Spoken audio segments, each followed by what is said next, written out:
Can we have a warm welcome to our guests, please?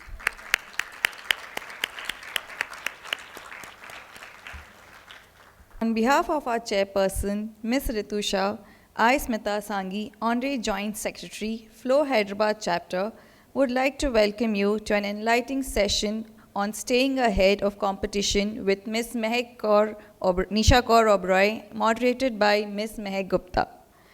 Could I kindly request everyone to please put your phones on silent and rise for the national anthem, please.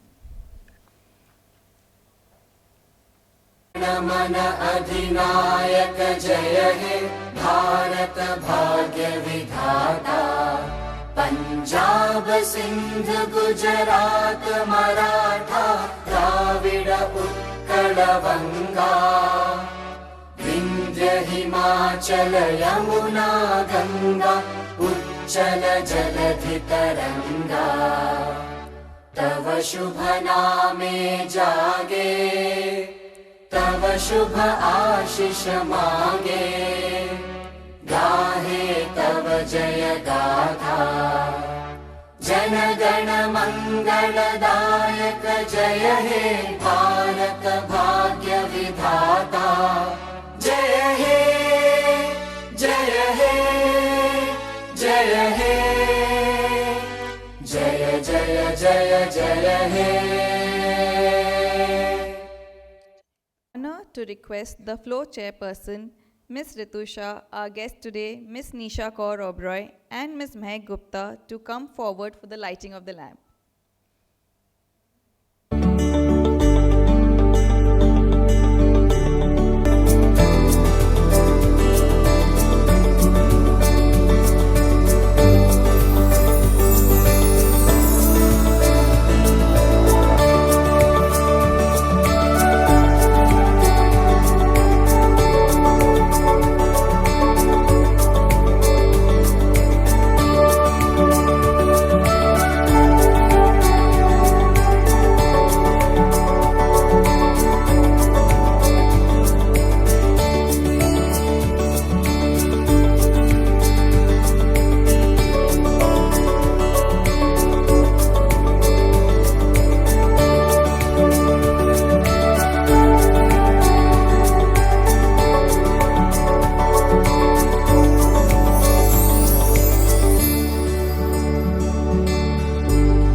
To join our chairperson and our guests for photographs.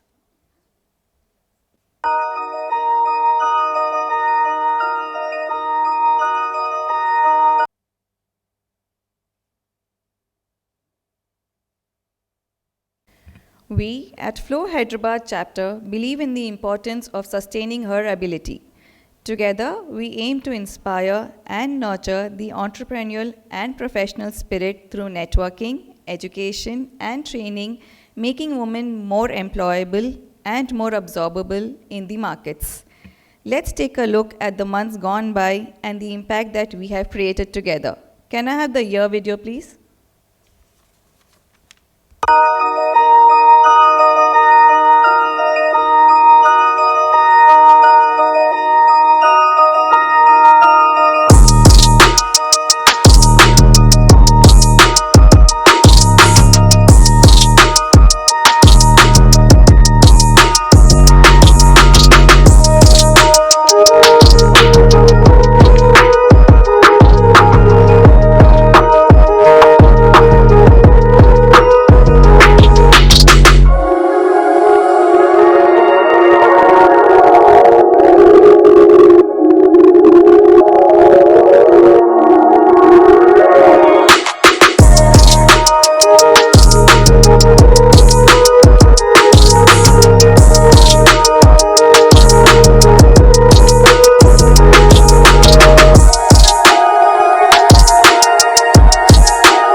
Justice P.N.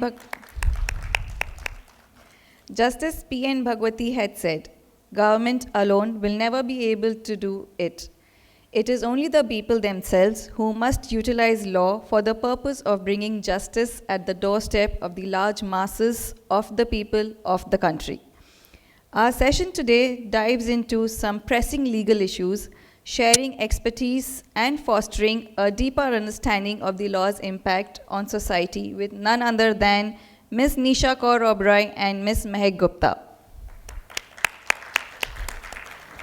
I now call upon Ms. Deepika Agarwal, events team, to kindly introduce our guests. Good morning, everyone. I welcome Ms. NISHA Oberoi and Mehak Gupta. NISHA KAUR Oberoi is a partner and national head of the competition law practice at Tri-Legal, leading one of the largest competition law teams in India.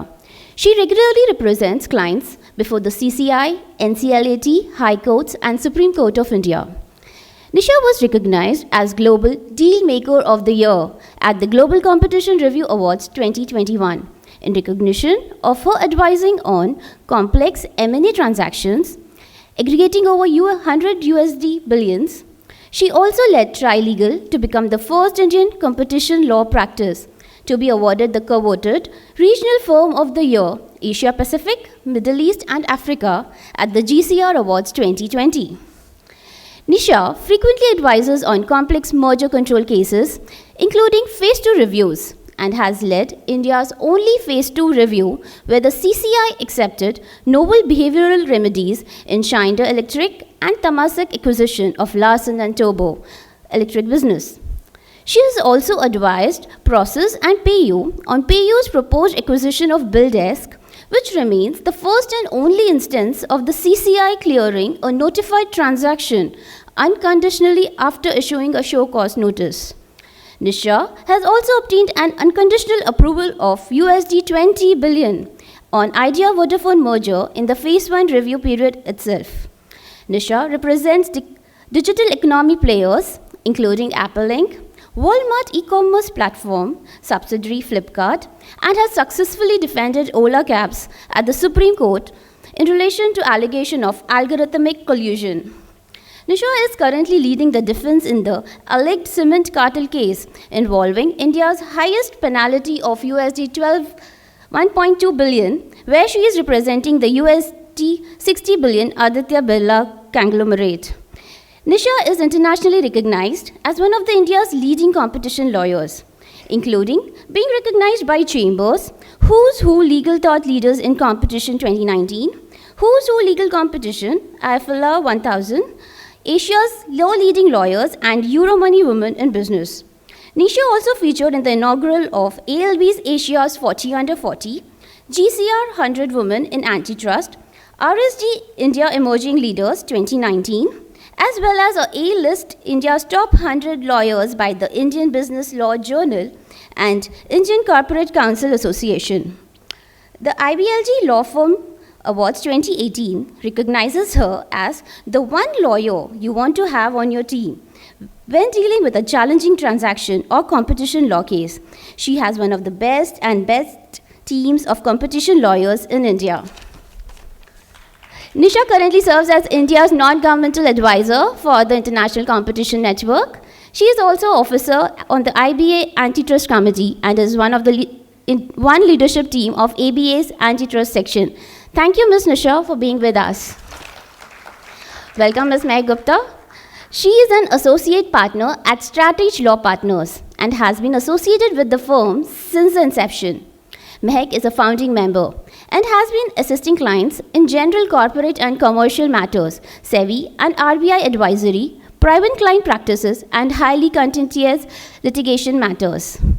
Mehak's approach has always been regarded as an asset in any deal, making her known as the solution-oriented lawyer. She has graduated from the law degree from Dr. Ram Manohar Lohia, National Law University, Lucknow. She is a gold medalist from National Law School of India, University, Bangalore, in Masters of Business Law. She has also concentrated on her self-growth, regardless of the stage of her career, including doing elective courses from Harvard and appearing for the solicitor exam conducted by Bombay Incorporated Law Society. She has been awarded as the recommended lawyer by the Legal 500 Asia Pacific for Commercial Corporate and M&A 2023. She is one of the 100 Inspiring Women in India 2023 by the Fox Story India. Thank you, Mehak Gupta, for being with us. Thank you. It is with immense pleasure that I now invite our chairperson, Ms. Ritusha, and our guests, Ms. NISHA Kaur Oberoi and Ms. Mehak Gupta, on the dais for felicitation.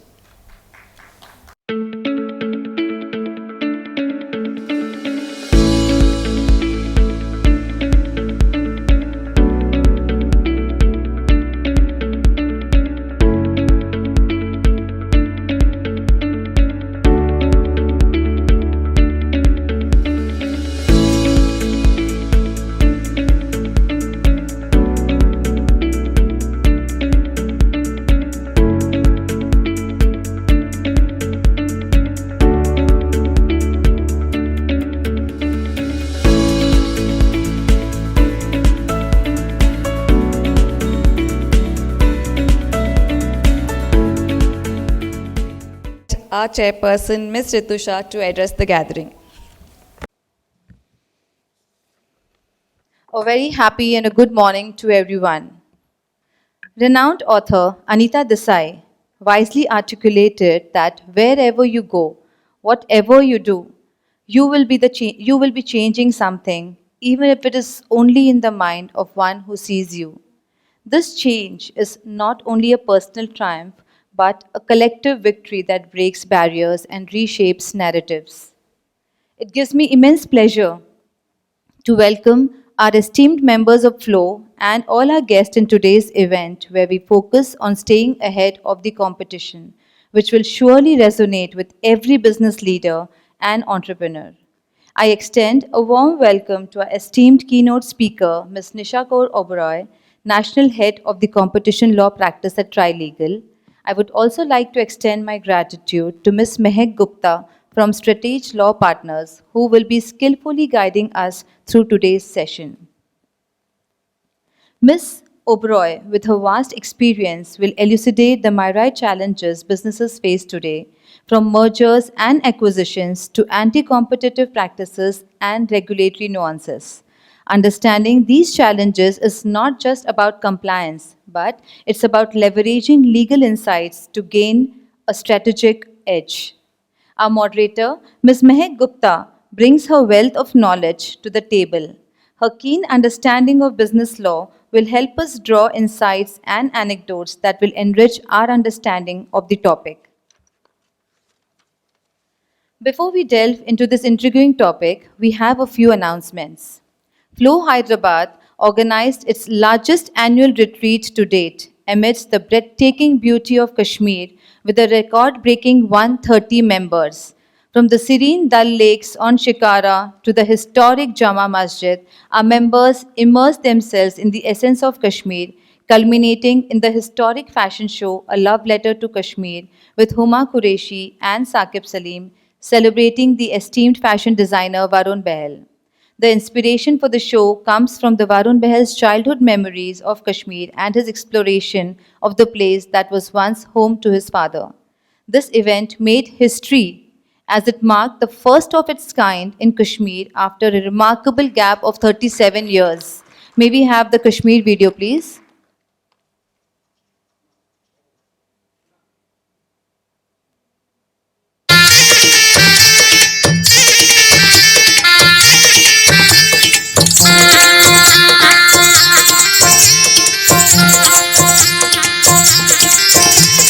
बुम्बरा बुम्बरा शाम रंग बुम्बरा बुम्बरा बुम्बरा शाम रंग बुम्बरा आए हो किस बगिया से हो तुम बुम्बरा बुम्बरा शाम रंग बुम्बरा बुम्बरा बुम्बरा शाम रंग बुम्बरा आए हो किस बगिया से हो तुम भवरियों शाम भरी खुशियों को साथ लाई मेहंदी की रात में कमले की सौगात लाए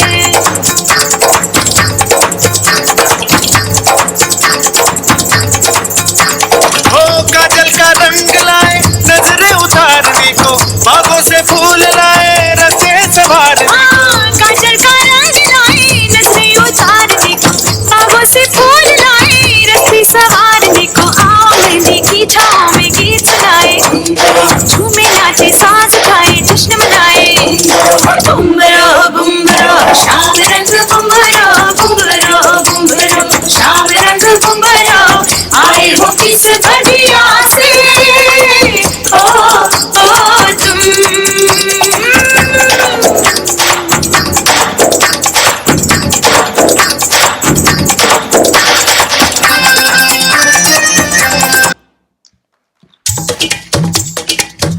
Thank you. We are delighted to announce that after 6 comprehensive rounds of membership interviews, we proudly welcome all the new members to the ever growing Flow fraternity. Memberships are now officially closed for the year. We are elated to receive the overwhelming response.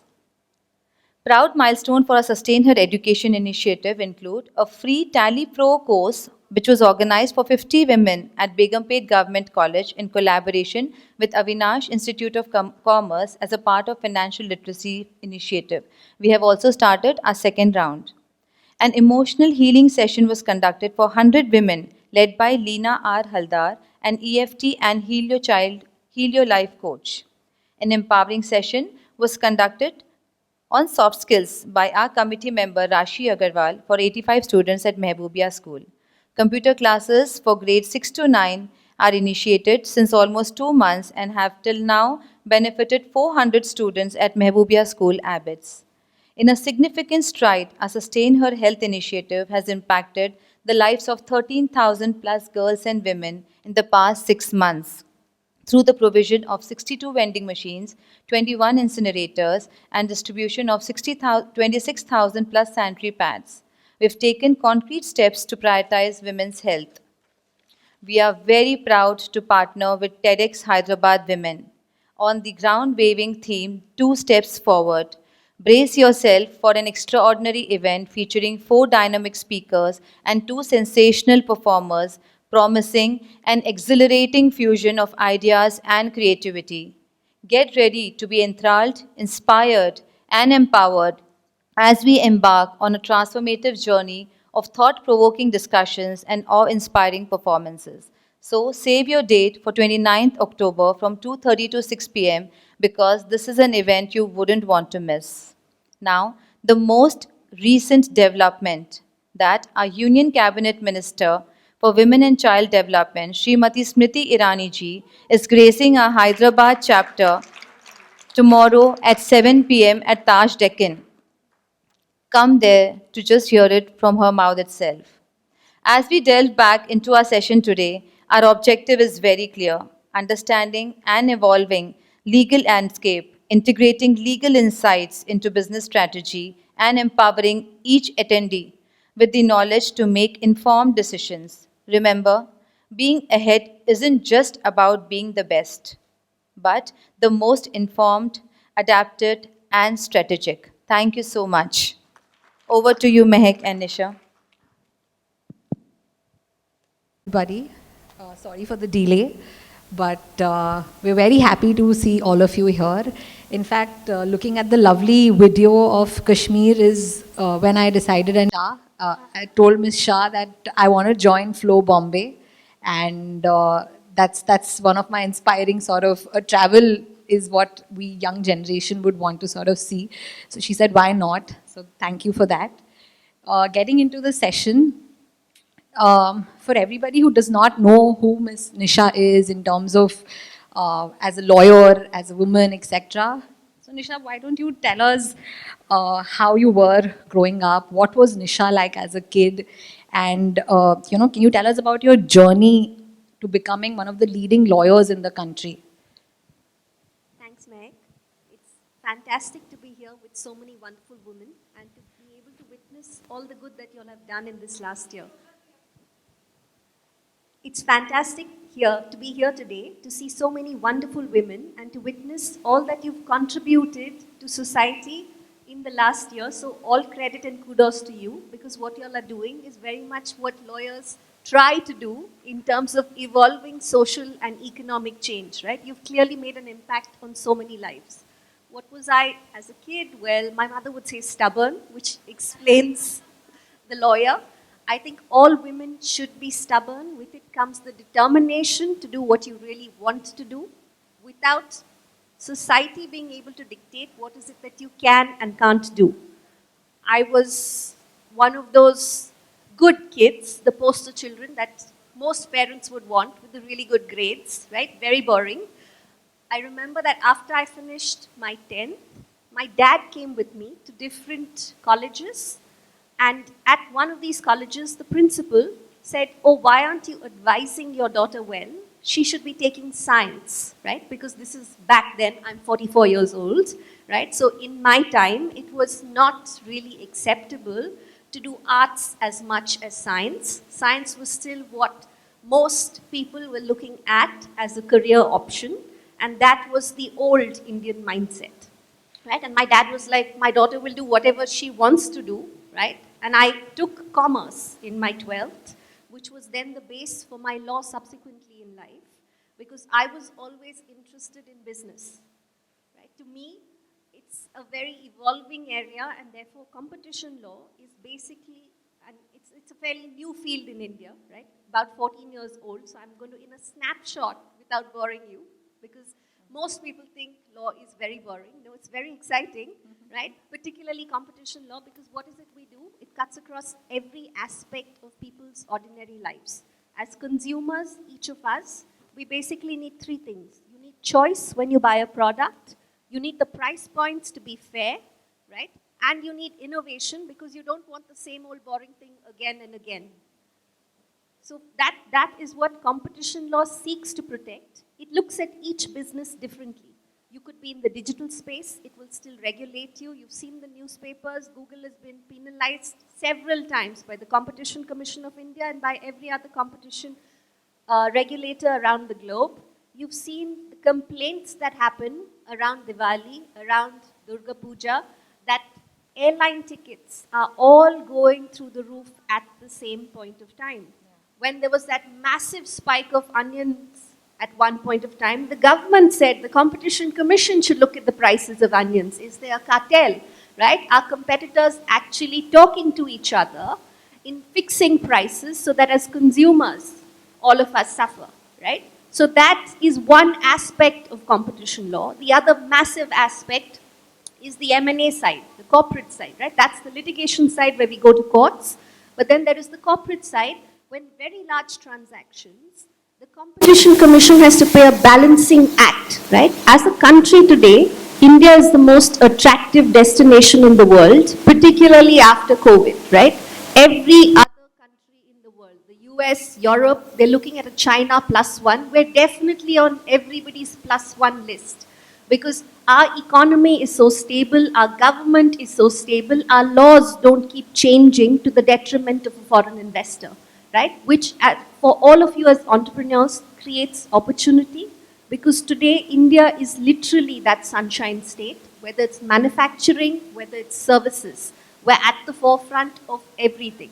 So therefore, the Competition Commission needs to ensure when investment is coming into the country and people want to invest in sectors, whether they're sunrise sectors or whether they want to continue to expand and consolidate their growth across sectors, right? You need to balance out twin objects of economic development, and at the same time, you need to make sure that whoever's doing the acquisition does not hike prices to such an extent that the Indian consumer stands impacted.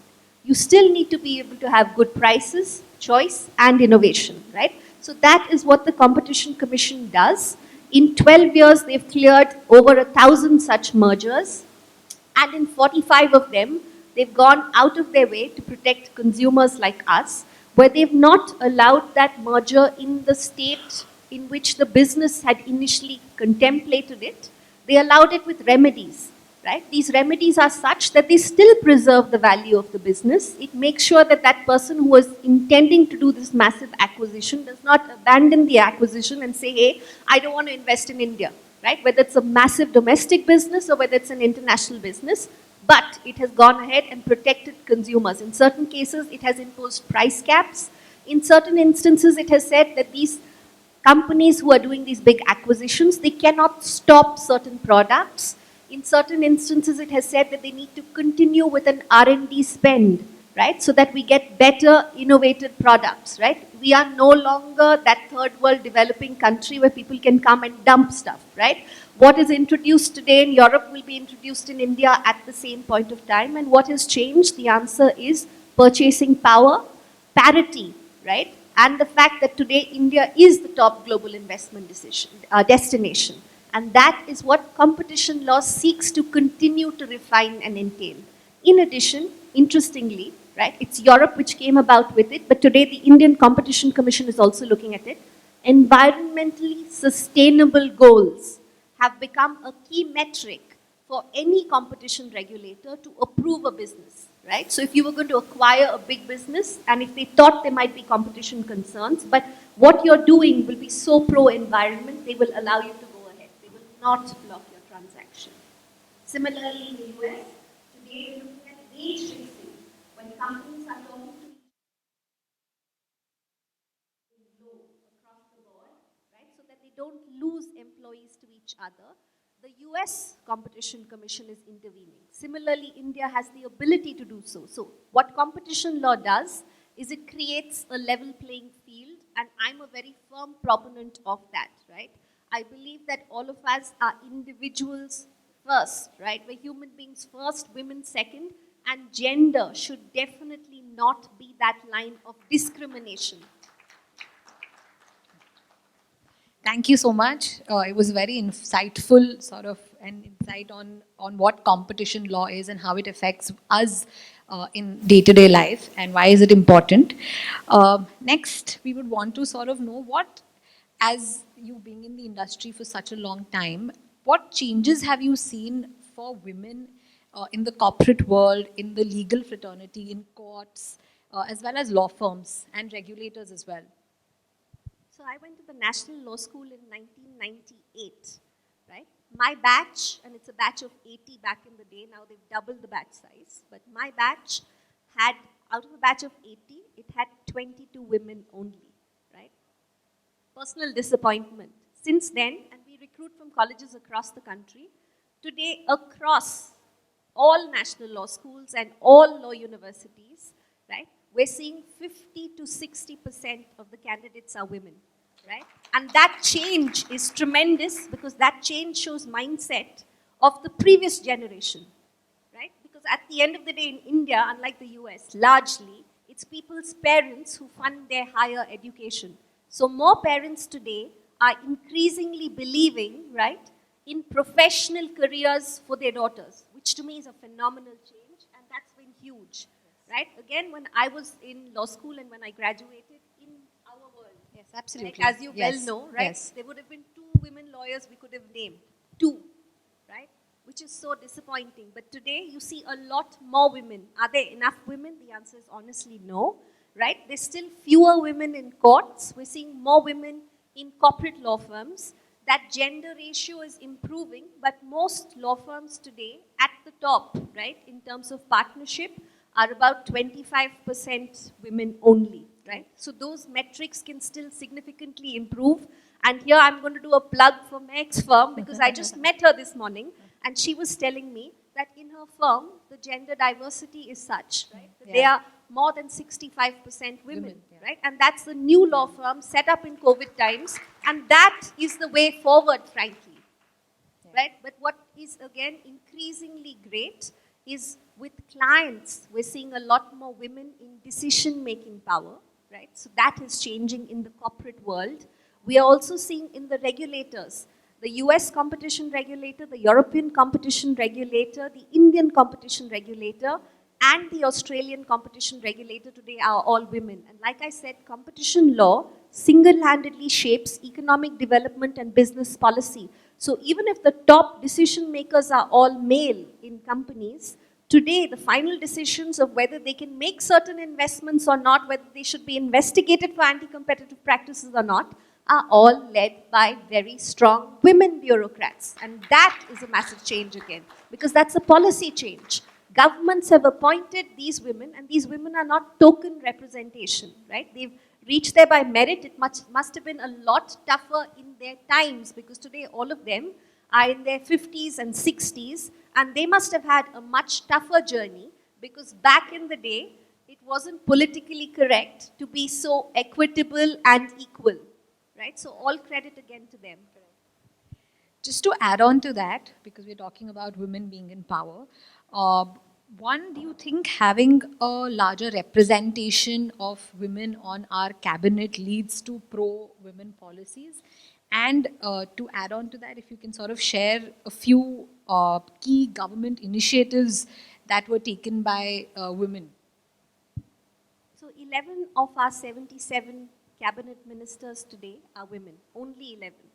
I think you all are extremely fortunate. You have the most prolific of them, Smriti Irani, coming to speak to you tomorrow, right? She has been a phenomenal transformative change because she was a household name everybody knew before she came into government. And she was able to make that change from the arts sphere to be able to actually change and shape policy across the several ministries that she's been dealing with, right?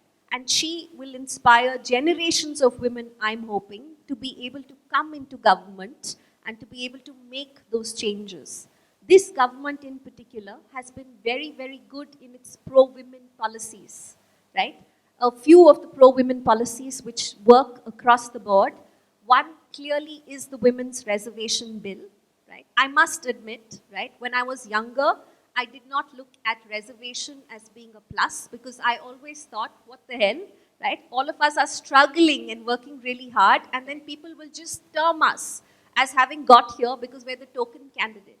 But having made that journey, right, it is not easy because there's so few women at entry levels in a lot of places. That change can only happen if at entry level there is this reservation, right? So why is this 1/3 reservation so important? Because at the end of the day, the legislature, which passes the laws, represents every one of us in the country, male or female, right? We're literally half the population, and I say literally, right? Because unfortunately, India still has the highest female feticide rates in the world, right? So until that gender imbalance is sorted out, we need that equal representation, right? 33% is a great start. It took seven times for different governments to try, right? And this government finally got it through. So all credit to them. I'm hoping that 33% becomes 50% because we really need equality, and that change is needed. Sweden, as an example, has one of the highest ratios in the world of 48% representation of women in parliament, right? For us today in Lok Sabha, we're 15%, we're 13% in Rajya Sabha. Very poor numbers, so that 33% very much needed. In 1993, what a lot of people don't realize is a similar reservation was done, and it was done for the panchayats and the municipalities. There's a study which shows that wherever there are women numbers higher in the local panchayats, in 67% of those instances, they have better access to drinking water. What does that mean? It means women look at more environmentally sustainable policies, and the funds are going for the right purpose when women are in charge, and there are enough number of women making those decisions. Absolutely. No doubt about that. In fact, apart from the women's reservation bill, anything from a fiscal sort of empowering the women, what do you think the government is doing for empowering women fiscally in addition to sort of making policies as well? So Niti Aayog has in place, right, a policy for women entrepreneurs, and I hope all of you will avail of that if you haven't already done so. They do free credit ratings, they help with access to funds, and they have wonderful mentorship programs. Because a lot of times what women entrepreneurs miss out on are these so-called old boy networks, right? Which is why something like Flow is phenomenal. You create your own network. And the one change that I think every woman should make when you are in this position of power is build a bridge, don't be a wall, right? Help at least 5 more women, and that change then will really be transformational. You asked me for a couple of other things that the government has done. Well, the government has ensured, right, that every workplace today needs to have a sexual harassment policy, and that is very important because if you need women out in the workforce, women are the ones who frequently get targeted. So organizations need to have in place safe working policies and culture, and I think that then is a big change. And the other massive change is the fact that women today are allowed to inherit Gopasana property, right? At the end of the day, for the longest time, women were denied ancestral property, And today, even if somebody, whether someone is married or not married, you're allowed to that equal share. And that again strikes to the heart of equality. You're as much a part of your original family you were born into as your male counterparts. Thank you for that. Moving on, we were discussing just before the event as well. So, if everybody's aware, the Supreme Court decision of Dobbs v. Jackson, wherein it curtailed women's right to freedom, right to abortion, right to health, privacy, etc. Do you think that under the Indian legal landscape, is our legal system susceptible to such religious or personal or breach of constitutional rights, if I can say? Great question, Mehak. Right? Like Mehak rightly said, the Constitution gives each of us the right to equality before the law. And the Constitution expressly says that there can be no discrimination on the basis of sex or gender. Why is it then that governments everywhere believe they can regulate a woman's reproductive health or a woman's right to determine what she wants to do with her body? Right? The case that she was referring to, I'm just going to take 2 minutes to explain, is courtesy Donald Trump, not a fan, and hopefully there aren't too many in the audience, right? So what did he do? In the United States, unlike in India, you're a Supreme Court justice for life. So from the point of time you're appointed until the point of time you die, you remain a US Supreme Court judge. There are only 9 positions, and Trump obviously put in place enough people there who are not liberal. Right? So the earlier US position on abortion was a woman had the right to determine, and states were not allowed to create laws which would interfere with abortion where abortion is necessary and the fetus is viable. Right? So that was the norm. Subsequently, the case that she referred to, the United States Supreme Court overturned it and said that there is effectively no right to abortion. It will be the states who will determine. What happened as a consequence of that? 21 states passed anti-abortion laws, and then this basically impacts women of lower income and women of color the most because they're the ones who are most susceptible. They then have to have access to doctors who are not qualified or certified. It impacts their life. Or they need to go to states like California, which allow abortion, right? So that is what happened in the US. We had an instance last week in India. I don't know if anyone picked it up from the newspapers. Poonam Sharma versus Union of India. Very interesting case. Poonam has 2 children, right? She was suffering from postpartum depression and she was on drugs for psychosis. She was suffering from postpartum depression and was on drugs. And about 5 months into her pregnancy, she realized she was pregnant for the 3rd time. She had no awareness of this. She went to the doctor to say, look, I've been on these drugs and I believe the fetus will be affected. And my mental state is such that I cannot. Who said, yes, you can go ahead on the basis of a first report submitted by AIMS, which said there is a reasonable chance that the fetus will be affected, right? She can abort. The union government filed a review with a new AIMS doctor report before the same judges 2 days later, right? And the 2 judges then, one judge stuck to her view, and that is Justice Nagaratna, who basically said the primacy is for a woman to decide. It is a woman's body and a woman's health, and the woman will get to decide whether she wants to keep a child or not, right? That was Justice Nagaratna's continuing view. Justice Hema Kohli changed her stance basis the new report and said her judicial conscience does not permit her to permit the abortion. And since that is a split house, right? When 2 people are deciding, one says yes, one says no, you need to refer it to a larger bench, right? So it went before the Chief Justice, right? Who is Dhananjay Chandrachud at the moment, right? And 2 other judges heard it, and they took the view that no, she cannot terminate this pregnancy because the 24 weeks have crossed and because they asked for a 3rd AIMS report, and that 3rd AIMS report said that there is a good chance that the fetus has not been impacted by the medication, right? So the woman, and then there's been newspaper stories around it, there's been public commentary around it, right? And I think someone made a comment in court that if she doesn't want the third child, after that she and her husband can give it up for adoption. But then that basically means she is nothing but a vessel, right? Where she is not allowed to decide, and her mental health clearly is not good if she's been on postpartum pills for 4.5 months, that she doesn't realize that she wants a child. So just think of that poor woman's trauma, right? It's disappointing that this happened, and hopefully at some stage in life, a larger bench will decide and overturn this. But if that doesn't happen, for now, this very much remains the law, that until 24 weeks it is permitted. And if it has to be beyond 24 weeks, the circumstances have to be extenuating, and the circumstances cannot be that a woman doesn't want it. Even with so much medical reports, etc., you can see that we are having such a variety of decision making being done. So 2 women justices giving a decision being overturned by the same 2 women justices, etc. Hopefully we should have sort of wisdom prevail somewhere, and things should be better.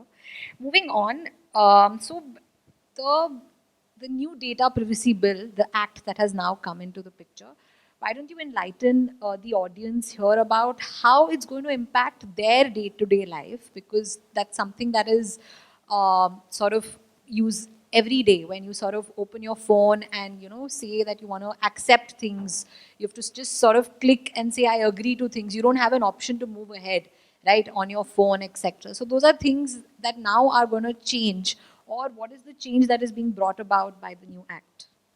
So when you use Google, when you use ChatGPT, right, or you use any platform, as a user, you're very happy that you're not paying any charge for it, right? It's not like Netflix where you need an account, 4 people can use it only, right? Here, you can sit on Google all day, put in 1,000 queries, you'll get a response at absolutely no charge, right? But Google still is one of the most valued companies in the world today. Why is it that it is giving you a free service? The answer is it is not giving you a free service. Your data is being used by Google, right? It is being commercialized and it is being sold, right? So today, India for the first time has this Personal Data Protection Act in place, which is a wonderful move. It means that all of us have the ability now, as people who are providing that data, to first check where our data is being used. We have the ability to say, no, you can't use my data in a particular manner. We have the ability to say, you can use some part of my data, but the other part of my data is confidential. And if we disagree with the data fiduciary, which is someone like Google who's using your data, or an airline, for an example, you can raise a grievance, and they need to have in place a mechanism to correct it. More importantly, for children, right, there now is in place a very secure system where a guardian needs to give consent for a child's data to be used. And given that most schools today are using iPads to teach the kids, right, this is very important, because otherwise children's data will be misused for a lot of inappropriate purposes. Right? So this data protection is actually a very good move, and it protects individuals' data. Thank you for that. I think that was really helpful for people here as well. Coming sort of back to the women's space, for our audience again, if you can share a couple of key legal rights that they should be absolutely aware of, and without batting an eyelid, they should also be able to sort of enforce their right without having to rely on a lawyer or any other person for that matter. So what would you tell our audience for that? When you set up a business, right, the first thing that you should always make sure is that you have your IPR protections in place. Because as your business valuation increases, the goodwill, your brand, your trade name, right, somebody else can then open a business with absolutely the same thing, right? So that simple registration from an IPR perspective is very important to protect your business. A lot of times you would have seen that there are a number of unicorns, right? People come up with startups, and then 1 in 20 startups will just completely take that leap, right? What happens in the early phases is when you're a founder and you want capital, you're a lot more generous with your new investors and the rights you give them, right? Caution to all of you, be very careful, because that model then, every time you try to raise funds, will remain the same. The first time what you're giving away is what you will land up giving away on the 8th investment, the 10th investment, right? So to the extent possible, when you have your idea, which is a dream that you have gone ahead and put into execution, right? Don't give away rights so easily, right? On capital, a lot of women, whether it's financial literacy, whether it's financial inclusion, still have the tendency to tell a male in their lives to look at balance sheets, to look at their investments. Spend time, get to understand that space a little more. If you need to, hire an accountant to advise you on these things, but make sure that you keep the value of that business. Because if you give away your control, right, for some level of capital investment, then that's going to be a very big problem to be able to get back at a later stage. You're still better off using platforms like Niti Aayog, which have in place women entrepreneurship programs, right, where they're giving you access to funds. The access to funds there, those terms will not be as onerous as an early stage investor. Right? You might not have to give away 3 board seats and have somebody tell you morning, noon and night what to do. Right? So be more cautious around this. And there are some wonderful examples of women who've actually started out with an idea and leveraged it. Look at what Falguni Nair did, right? She left a wonderful, high-paying job at Kotak Mahindra Bank as their CEO at age 50, right? And she said so many people laughed her out of existence saying, oh, you're going to do makeup. Well, today, right, she was the first and the highest valuation of a unicorn by a woman ever, right? So the joke's on them, that makeup has really worked. In fact, it has made all of her investors tons of money, right? Look at the model, look at the conviction, right? And the one thing she did, right, is she didn't have a whole bunch of investors where she was giving away rights. Even today, she and her daughter are still running NICA. Right? So stay in control, you have that legal ability. Don't give away your rights. Right? At the very minimum, make sure that you always have more than a 51% stake. Right? So nobody can drive you out of your own company or tell you how to run your company. Right? The other thing is very simple. A lot of people think, oh my God, you know, there's never going to be a dispute, right? This person is my friend, this person is a family friend, they've given me some capital. When you sign agreements, please put in place a decent dispute resolution mechanism. It will only protect you, right? 9 out of 10 instances, you never need to invoke it because you can genuinely trust somebody. But if things do go south and you don't have that protection, what are you going to do? Make sure that your agreements are stamped, right? It's a little bit of an administrative pain, but if you want to enforce your legal rights, you need to have all of your agreements on stamp paper, right? And it's wonderful because women will respect each other's word, right? But that is not the standard you adopt when you're running a business, right? Everything has to be in writing. And these are small measures, right? But they will legally protect you always, right? Now, sole proprietorship versus company, why would you choose a company? The simple answer is a company is limited liability, right? So it is only the company's assets. They can't come and they can't take away your home or anything else, right? So therefore, there are certain legal models in place which you can adopt, which will always protect you. Thank you for the advice to the entrepreneurs here on the Indian legal landscape. What about, having the personal laws, succession laws, inheritance laws, labor laws, all of those protected for women? What do you think women should absolutely know here in terms of, the interpersonal laws? So maternity benefits, 26 weeks is what India gives, right?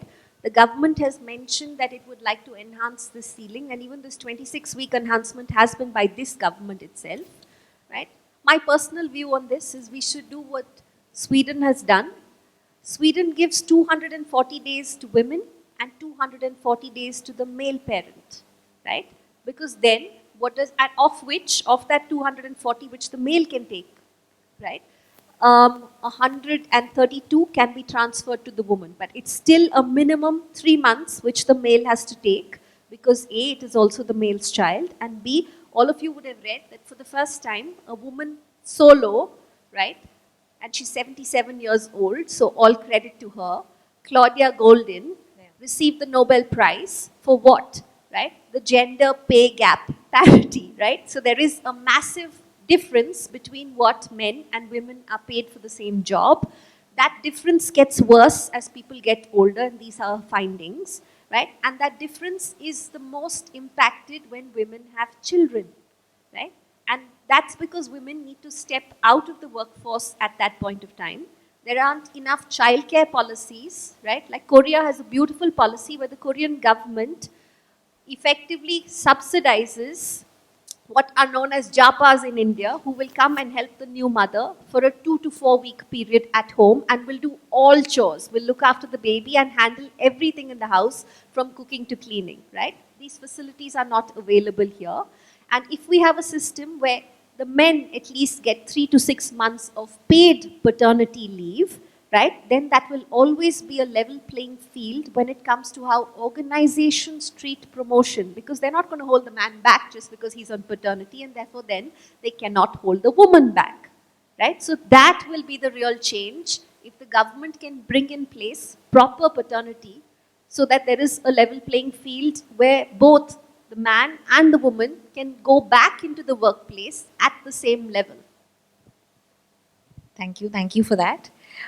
In fact, a UN report, when I was researching on what can I ask you, etc., I went through a UN report which sort of said, and it was mind-boggling when it said that the gender snapshot of 2023 in the world is further slipping away.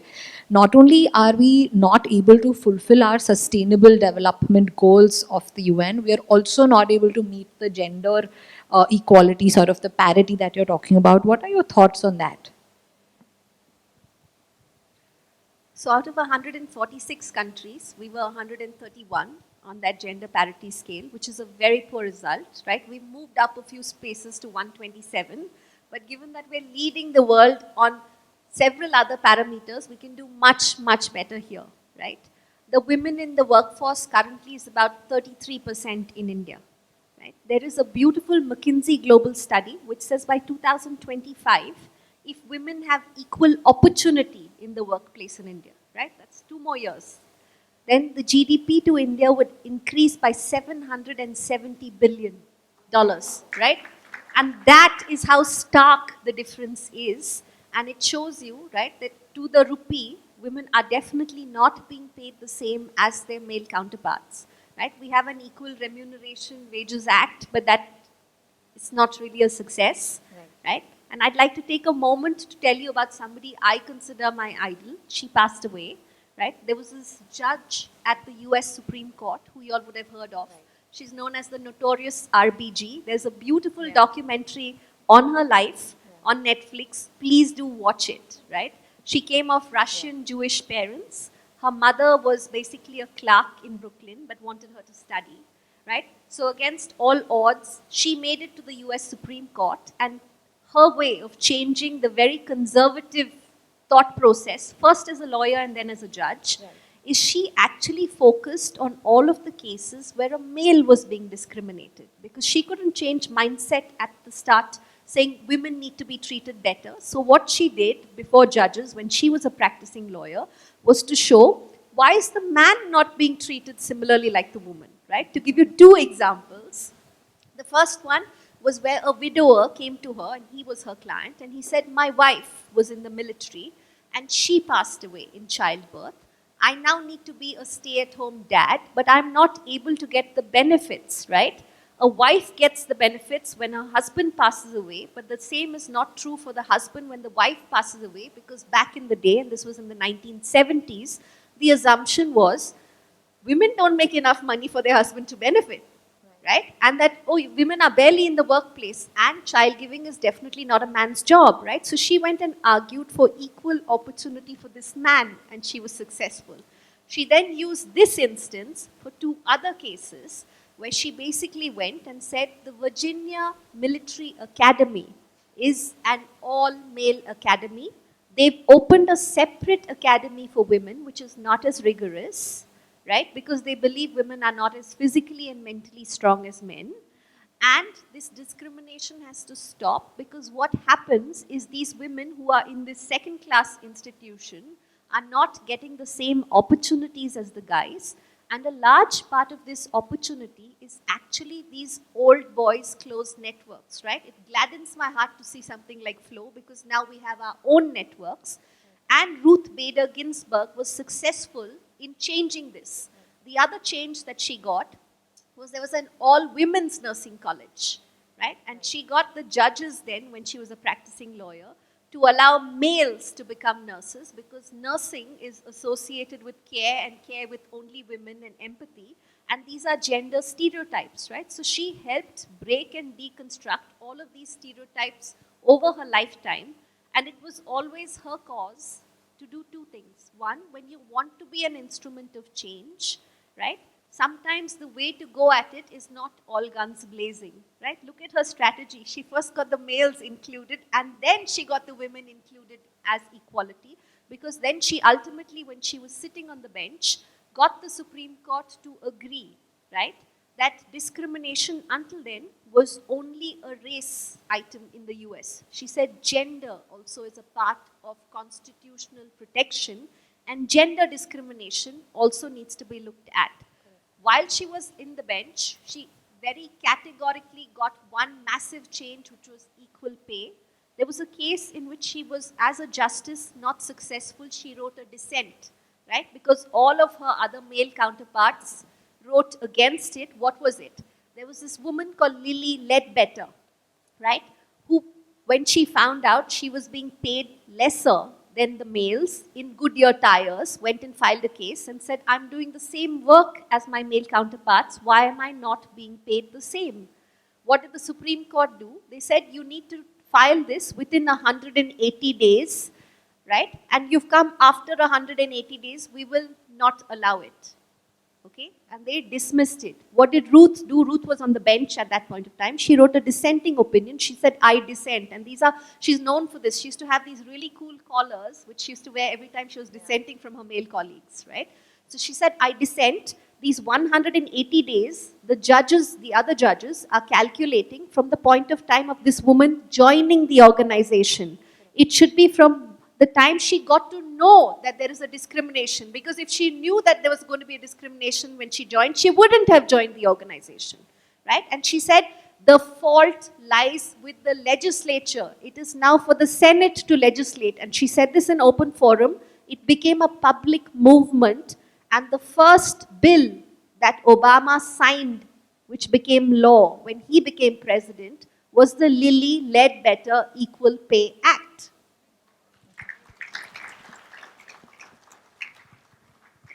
Thank you for that. Moving on from before I end the session with our last question, I wanted to ask you, so that there's some respite in the room. What do you do on a daily basis, to embrace the equity in your professional life? Sort of that one thing or something that you sort of go back to. My team comprises 75% women. I've got Akriti in the audience, and I'm incredibly proud of them, right? We, as a literal, right, majority women's team today, are advising literally every single conglomerate, whether it's Indian or overseas, right?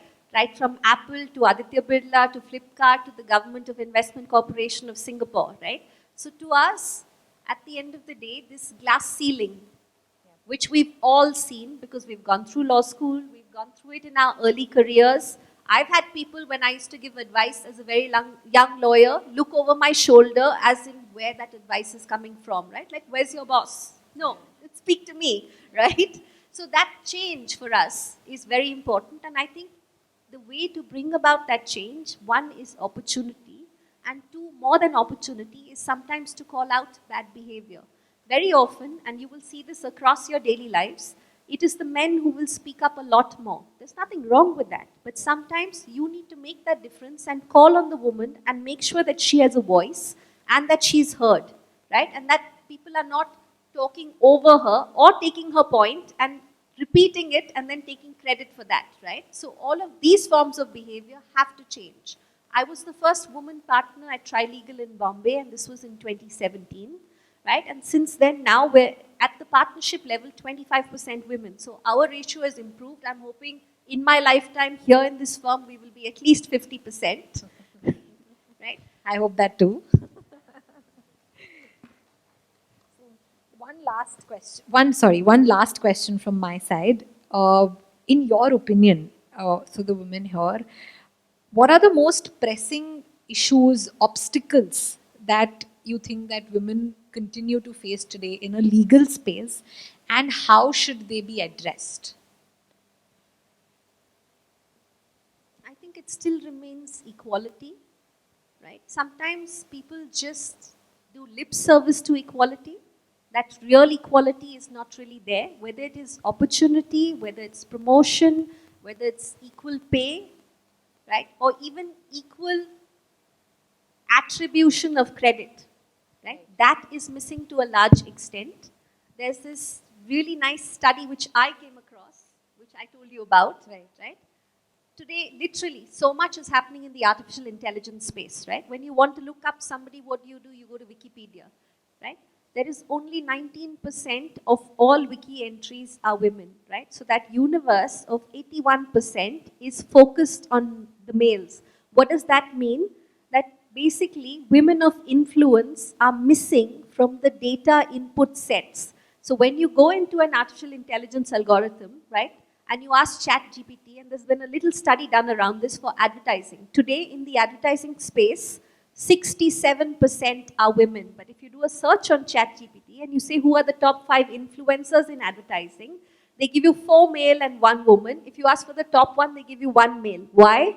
Because the data sets which are inputted are wrong. Women, right, there's this whole amplification shine theory, right? You need to do that. You see someone who's done a great job, right? Like Ritu has done a tremendous job in terms of what has happened in the last year, as have each one of you, right? You all are shining the spotlight on each other, right? That is missing in the data set. So until that is fixed, the results that it will throw up will show that no, it is still a male at the top in the advertising and 40% male, 90% male, 1 woman in top 5 in advertising, when the reality, the ground reality is exactly the opposite.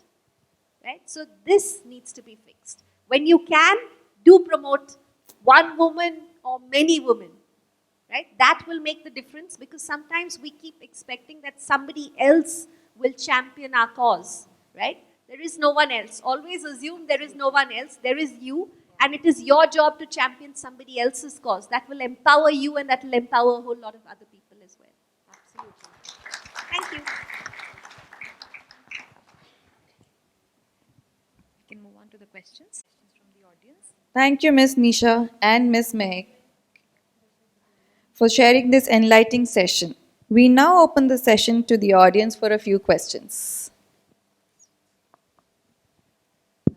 Hi, good morning. I'm Ananda here, and thank you. That was a very insightful, very inspiring, I would say, narrative today. Learned a lot of new things. Just curious that, the Johannes Stock Exchange now, expects the companies to report on this non-financial information as well, right? So will such a thing happen for India as well? Do you expect that we will take that seriously, the reporting of, the ESGs and, the parameters as well? I think that's a great question, right? Today we know a lot of investors, like the Canadian investors, whether you're looking at the Ontario Teachers Pension Plan Fund, right, or CPPIB or CDPQ, when they're investing in Indian companies, they have a score sheet, right? If your ESG parameters are good, right, and actually that's something I should have mentioned to all of you, right? Try and have environmentally sustainable goals for each of your companies and your businesses, because that is enhancing valuation significantly. Right? When you want investment, it's a very, very important and big parameter. Now, whether our stock exchange gets there or not remains to be seen. But since SEBI is now headed by a woman who who has brought about a lot of change, Madhavi Puri Butch. I have a lot of high expectations that she will bring in more governances and good practices. Hi, Nisha and Mehak. I'm Neelima Arya. So, when you have chosen your law in the year 1998, I've chosen Masters in English Language and Literature. So, it took 2 decades for me to choose law now. Being a final year student of law from Usmania University, I would like to seek an advice from you. To pick up a specialization, after your talk and looking at the opportunities and the scenario, is there any vacuum in this corporate, commercial, or cyber or IPR and constitutional, or any other subject? What you suggest, number one, or will I have an opportunity to do the internship with your organization? Because I'm supposed to do it in my 6th semester. I'm in my 5th semester now. Nilima, always happy to take interns. So the answer to that would be yes. Now, in terms of what would be the future, digital definitely, right? Because businesses everywhere are becoming increasingly digital. Data is becoming very important. So there's going to be a whole bunch of new digital laws, and the government has in fact formed many committees to look into new digital laws to govern every aspect of doing business. So that would be one. ESG would very much be the other. If you're interested in competition law, because it's an evolving As an field independent still, individual woman, I'm more interested in policies. then ESG would be very good. Thank you so much. So then I'll be contacting your team for the internship in coming days. Thank you very much. Thank you, we would Ritu, look for the forward to opportunity it. so that I don't have to search for my intern companies, the legal associates. Thank you very much. I'm Dr. Anuradha Reddy. At the outset, I would like to thank you for giving us the excellent insights for all of us and throwing light on all the judicial system, which we are not aware of it. My question is that, do you think, will the judicial system in India change? Because we are following the age-old since the Britishers' time, because each and every case runs into months and years to come. Why isn't it changing, and when will it change? There's a need of the hour is to change the system, right? I would absolutely agree with you, because justice delayed is justice denied. We've got a huge backlog in court. Sometimes in the newspapers you read about some under trial who's been in prison for 20 years and suddenly they're like, oh, sorry, wrong, right? And they release that person, and it's just somebody's life and liberty and dignity lost for 2 decades, right? So hopefully it will change in as much as we have more benches, right? And we have more people who join the judiciary. Because I think there's a lack of judges. It is not that our judges are not hardworking. They are actually amongst the hardest working people we've seen in the legal community, right? Absolutely. And they're doing this effectively for a pittance, and they're doing it because they have a conscience and they want to do good, right? So hopefully that will just enhance in terms of the pool of judges, because given our population, which is clearly not declining, right, we need a lot more judges to keep up with the population. Hi Nisha, hi Mehak. Thank you. It's, learning about your journey and your accomplishments, I think, has been really heartening and inspirational. Just a little context, I'm a chartered accountant, about 10 years experience, 29 years. In my early years of my career, I'm training to be a ESG professional. I want to just understand if you have taken any conscious efforts through your career on strategic personal branding, because you've seemed, of course, to have achieved a lot. And how much attention do you think that is really required for young professionals today while they craft their own professional journeys, and if you have any tips for us? So I think it is very important to create your personal brand. There are many ways to do it as a professional, whether you're a CA or a lawyer, right? One, you can write a lot more in newspapers. The other thing you can do is you join networking events, right? LinkedIn is a great forum for all professionals to connect, right? Because you don't need to personally know somebody, and then you can post your professional achievements so people get to know a lot more about you, right? And then in your own way, you can do some level of training, right? With ICSI, for example, where there's a whole bunch of chartered accountants and company secretaries. You can speak to them, right? You then share knowledge, you transfer knowledge, and you enhance your profile.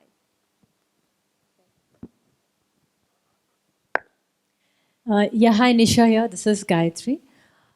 You're a wonderful speaker, and the way you've presented is a wonderful way. The communication skill that you have also excellent.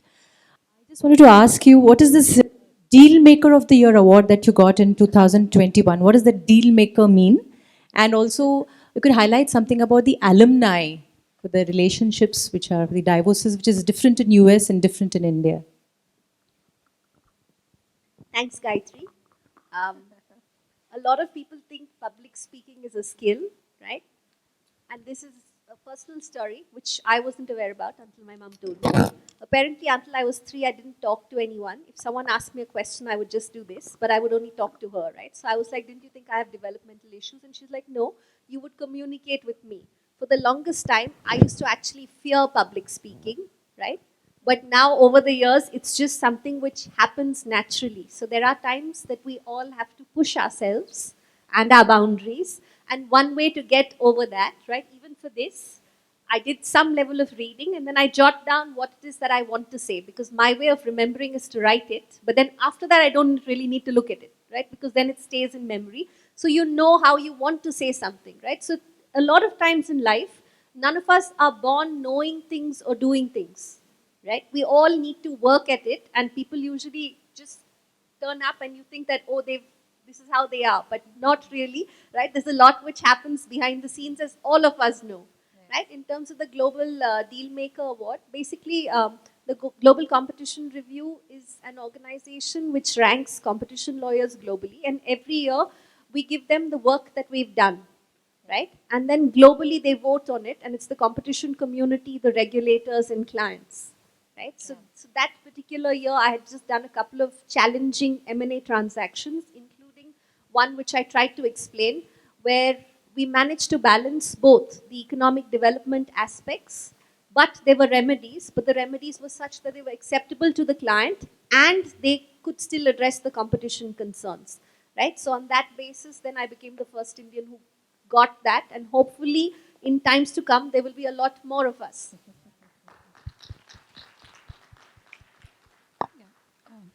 So there's been news about LGBT law that's been passed of not getting married, but yet allowed to raise a child.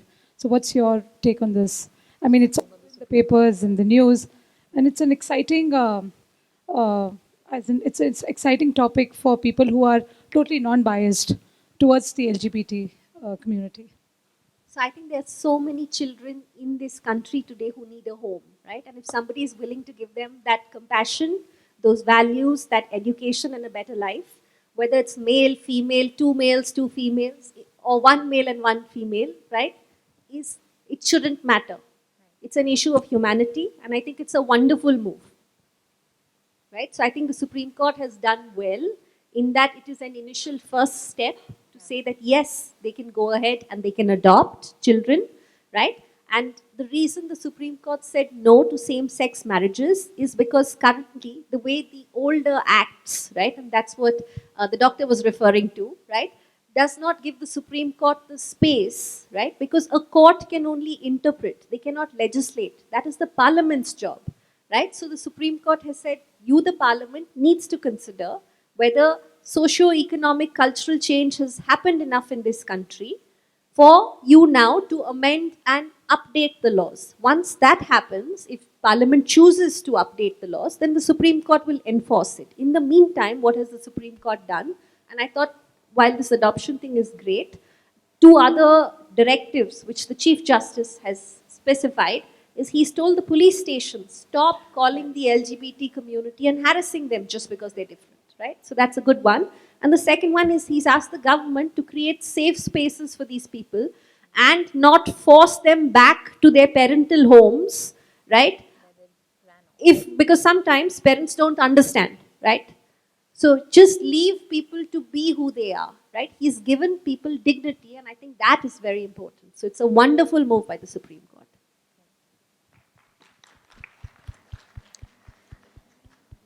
Thank you, Ms. Nisha and Ms. Mehak. It's my honor to invite Ms. Priya Gazdar, Senior Vice Chairperson, Flow Hyderabad Chapter, to deliver the vote of thanks. Good afternoon, all. What a truly insightful and interesting session this has been. So when I saw the topic, I thought it could be a little dry, but then I saw two very beautiful faces and I thought, okay, it could be interesting. But this turned out to be so intelligent and interesting, so double whammy. From the legal landscape for women in India to the global perspective, from the Women Reservation Bill and what it means for us, to the constitutional rights we must take benefit of. Our guest speaker, NISHA UBEROI, has elucidated them all so clearly for us. Thank you, Nisha, for making us aware of the critical aspects of the legal landscape in India and what to expect in the future. Thanks also to Mehak Gupta for steering the conversation so deftly to elicit the best in the simplest and easy to understand way. For supporting us and bringing this session to Flow Hyderabad, I would like to express my gratitude to Premium Platinum sponsors Kaveri Seeds and Shiv Narayan Jewelers, Premium Diamond sponsor Freedom Oil, Diamond sponsor ARL Tires, and Initiative sponsor Prayag Nutri. Many thanks to all of you for joining us here on this working day. Your enthusiastic participation is just what a learning session of this kind needs. And kudos to Ritu for organizing this. You know, going ahead and doing this on a weekday takes some guts. And Ritu and the program committee, kudos.